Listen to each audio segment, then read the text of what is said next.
Unresolved Problem segment tonight because the House will soon have a Republican majority. Congressman Peter King will become the chairman of the House Homeland Security Committee.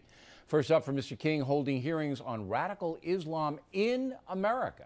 Now, that has prompted some criticism from the Council on Islamic-American Relations, or CAIR. Joining us from Washington, Corley Saylor, the Government Affairs Director for CAIR. So what would your objection be to these kinds of hearings?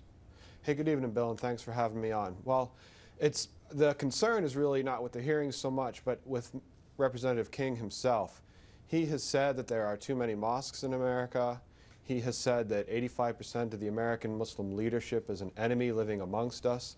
And then he said repeatedly that the American Muslim community does not cooperate with law enforcement.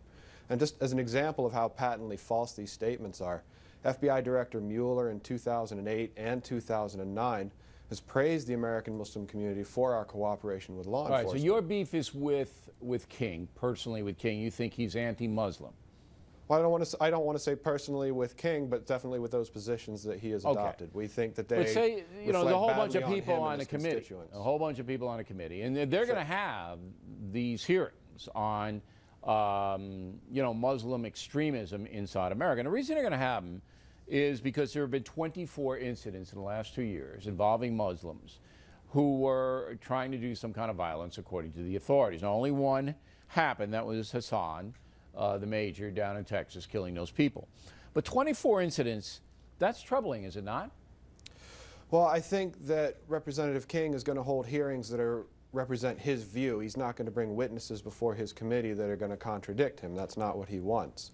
And I think a better conversation to have is how is law enforcement and the American Muslim community working together to protect and secure our nation. And, you know, our colleagues at the Muslim Public Affairs Council have shown that in 4 out of the last 10 al-Qaeda-led attempts against our country, the American Muslim community was there to help prevent it. The Council on American-Islamic Relations, I can think of 2 incidences off the top of my head in which we reported persons of concern to the FBI.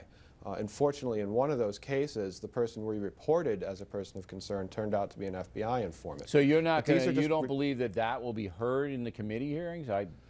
You know, if you wanted to go in and testify, I'm sure Congressman King would take it. But look, I have a Pew study in my hand, and this is an interesting study. 78% of American Muslims say suicide bombings are never justified, but 22% either say it's justified or won't answer. That's a lot. That's a lot. And the other thing is that only 68% of American Muslims have a negative view of al-Qaeda. So if I'm sitting there in the government and these stats are rolling in, I'm saying there is a minority among the American Muslim community that holds views that are pretty radical. Why shouldn't I find out more about them? Well, in my experience, Bill, you can get about 15% of people in this country to support just about anything.